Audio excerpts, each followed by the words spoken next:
Thank you. So I think we would like to now invite Dr. Rupal Shah, ma'am, who has been the real pioneer of the KLEX, let's say, generation, and she was the first one to actually perform the single incision smile in the world.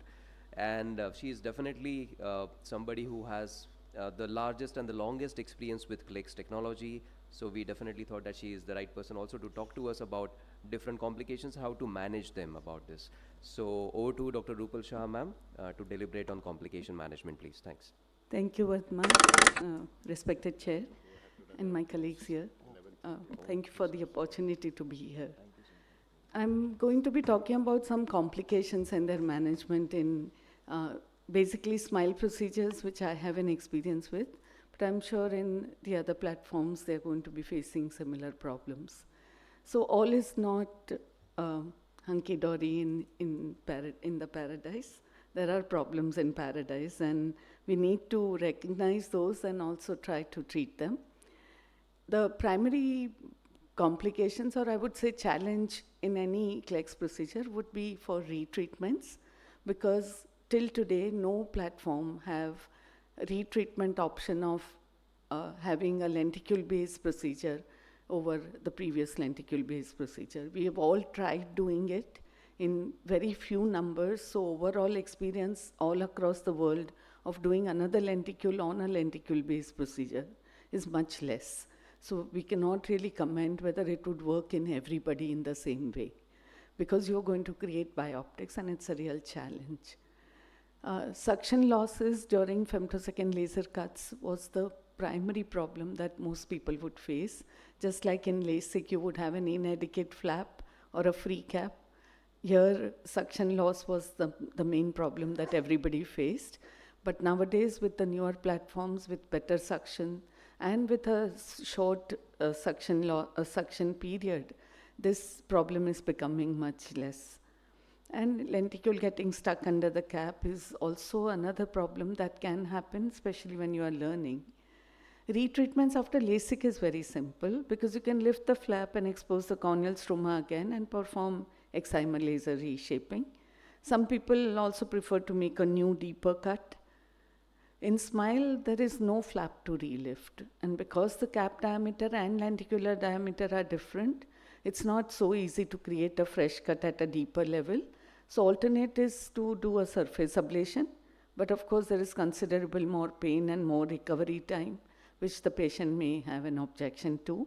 So ZEISS has come up with a very innovative solution of a circle software, where the femtosecond laser is used to extend the original cap into a flap. This is not as simple as it seems, because you have to actually get the same plane. Otherwise, you would have a step at the periphery, which would cause some amount of aberration. So what it does is it has a very nice software developed, and this is the first circle software used on a human eye in the world.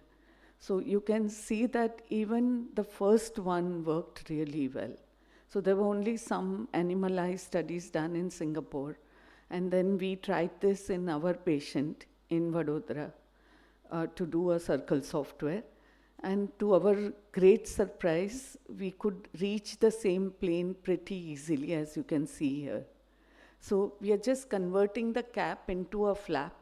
There were 4 different designs suggested, but the 4th one is the one which works the best, and that's what is getting followed now all across the world. And you can convert your SMILE cap into a flap, open it as a flap, and use your excimer laser to have, you can see how tentative I was, because I was not sure. But to my surprise, when I opened it, it was exactly the same plane, and we could easily do the excimer laser there. SMILE has various cuts. So there is a deeper cut, followed by a side cut of the lenticule, then a superficial cut ending into a small incision, going little beyond the first one. So suction loss can occur at each and every step of this. If it happens during the posterior lenticule surface cut, then if it is within the first 10% of your starting of the procedure, which can happen because patient suddenly moves and you get a suction loss, then it's easy because you can just do it as SMILE on SMILE. But if it occurs at a position like this, where you've almost finished the posterior part, and you are about to begin the side cut of the lenticule, and you get a suction loss, then Zeiss recommends that you convert it into a flap and not do it as a smile, because this is a refractive cut. So even if you are off by 5-10 microns, you would not have a good refractive outcome. So it gives you an option to convert it into a flap. You can fashion design the flap the way you want, how big, how thick, where do you want it, and then you can do this. Because the first pass of the lenticule is going to be much more posterior, you can easily go at 90 or 100 microns and make a flap and use your excimer laser. But any time after that, so once you finished your posterior part and the side cut, and then if you have a suction loss, then you can finish your procedure as smile as intended. So this is the telltale sign that you can see that little fluid oozing into it, and you can see the wobbling, and that is the red flag that tells you that this patient is becoming uncomfortable. He's going to squeeze any moment. And then if you feel that this is going to go into suction, verbal anesthesia helps. So be with your patient, keep all the attention there. But in case if it happens like it happened now, you can go ahead and fix the same contact glass at the same moment and finish the procedure like what you can see here. And these are procedures all done before the guidelines were established. So we didn't know whether we could go ahead or not, and so that's why these are very old videos, and yet I'm showing you because you could approach the same plane. This was all getting done when we were researching for the SMILE procedure. And then the guidelines were established that you could do this and finish it as a procedure. The idea behind using the same contact glass at the same time, not having a big time lapse, is to get the same centration, because it leaves a footprint. So when you again fix the same contact glass, it's going to go and fit in that footprint. So you would have the same centration and the same depth. And you would find that your refractive result has no bearing on that at all. When you have abortion at the final incision stage, that's the most disappointing, because you feel that you have reached the end of the race, and just at the last moment you had a fall and you didn't finish the race, and that is very frustrating. And you can see the patient has started becoming uncomfortable. You can see the water filling up in the contact glass, and so you refix. Here it's more difficult to refix because you have 2 layers of bubbles there. So you can try and remove a little bubble by just pressing on the surface, or wait for a little while for the bubbles to dissipate. But it's a good idea to go as quickly as possible.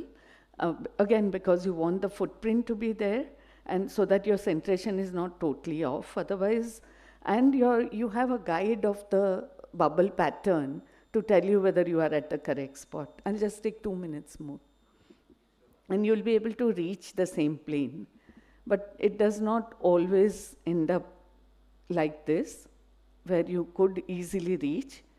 And we also had a case where we could not reach the same plane, and we tried to approach the area, but it didn't happen. And at that time, then you have to abort. Don't try to create incisions with any other sharp knife. You would have some amount of fibrosis otherwise, and you could have not reaching the same plane again. You could have lenticules sticking on the undersurface of the cap. There are instruments which are called the rescue instruments, which are available, and you could use those. Otherwise, because there is no counter traction, it's little difficult for you to remove that lenticule from the top. So here I'm creating specially a stuck lenticule on the top, because I didn't really had a good video for that. But this is the rescue instrument that we had to try for the first time again. It is like a wreck, and you go in at the posterior plane and try and remove the lenticule from top like this. Once you have a little opening, then you can just sit on the lenticule and remove it, and you are not then doing any harm to any of the stromal layers. You can see how nicely it's getting peeled out. And you can peel out the whole lenticule like that. Dark spots we just discussed are really a difficult thing to tackle, because you can have either no energy delivered to those points. Here you can see a lot of fluid there, and those fluid is obstructing the laser pass. Also, if there is mucus, if there is something obstructing the view, if there is a hair follicle or something, then also you would get dark spots. And you should avoid, if you find that on docking, you don't find a smooth plane and that there are things which are in the way, you should undock and just clean either or change the contact glass, clean the surface of the cornea, and then go ahead and do. As you can see here, there was a suction loss and we redocked, and that is what caused all these irregularities and dark spots there. It's always a good idea to use the infrared. It tells you exactly where you are centered. You can see here the dark spots are there on the periphery. So we continued because on the periphery we thought we would be able to manage, and we did manage, but if it is in the center, it's advisable just to abort the procedure at that moment and go a little later. Other complications can be lenticular tags left behind, materials coming in the contact glass cornea interface. Do not please attempt to separate. You should repeat the procedure. Post-operatively, you can have fine interface haze in some cases. In that case, giving a potent steroid for a very short time, topically, over a period of 1 month taper really helps. So there could be persistent dry eyes. There could be keratectasia, so you cannot really cross the boundaries. If you feel that it is a form fruste keratoconus, you are not going to do even a KLEX procedure. There could be infection, so you be careful. You have to follow all asepsis, and very rare, but you could get epithelial ingrowth. That can be tackled if it is very close to the incision from the incision itself, or you could use the circle software to extend and open that area and then remove the epithelial ingrowth under sight. Thank you very much. Yeah, thank you very much, ma'am. I think it was a great compilation of all possible complications which are possible. Of course, we all know that with the current generation of this lenticular procedures, complications are fortunately very, very rare. But there are very good ways to come out of them and have a very good optimal outcome for all our patients. So I think Sheetal has one interesting question for you, ma'am. Yeah. Ma'am, you showed a video of the circle software. So is it theoretically possible if there was a suction loss with some other platform and the case was abandoned, and if we precisely know the cap, the lenticule thickness and the diameter, etc., and can we use the circle software for the retreatment for failed KLEX procedure with other platforms? If you have an ASOCT, yes, that would really guide you well. And of course you can use, because it's not necessary that it has to be done in the, but you should know the exact depths and all. Yeah. And you should have this luxury of having both the lasers. No, I mean, if the case has to be you can refer it to a colleague and. People who have it. Okay, sir. Yes. Okay. That's nice. Yeah, I think. So at least it's not lost. I mean, if you can always refer to a colleague who has circle software. Yeah.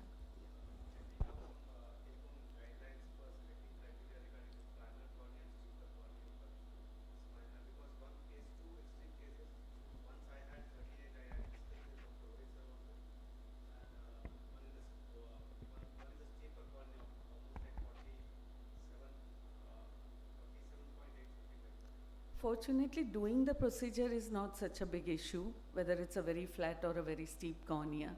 It's the final flattening or steepening that you get.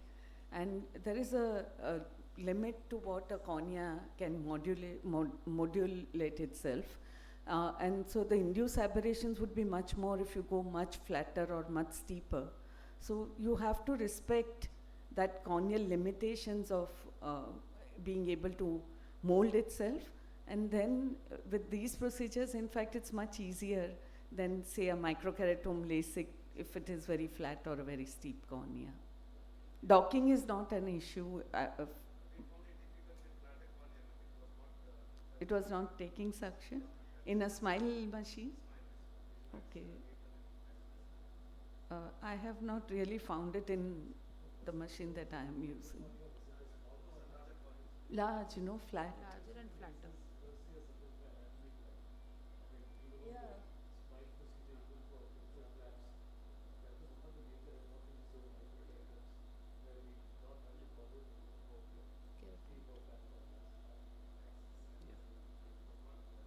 You had problems in both the eyes?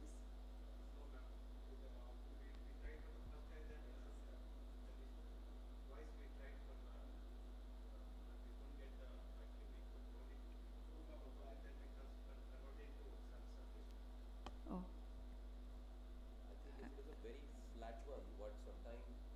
If it is a very flat cornea, what sometimes has worked is, sometime in my hand is basically using the medium cone with the Zeiss, and it has actually caused better applanation. Because I think the question that you have is basically during docking you have an issue, I believe, right? Yeah. Right. So if you can actually use I think that the M cone, it has solved issues many times. Yeah. You can try that next time maybe. Yeah. Thanks.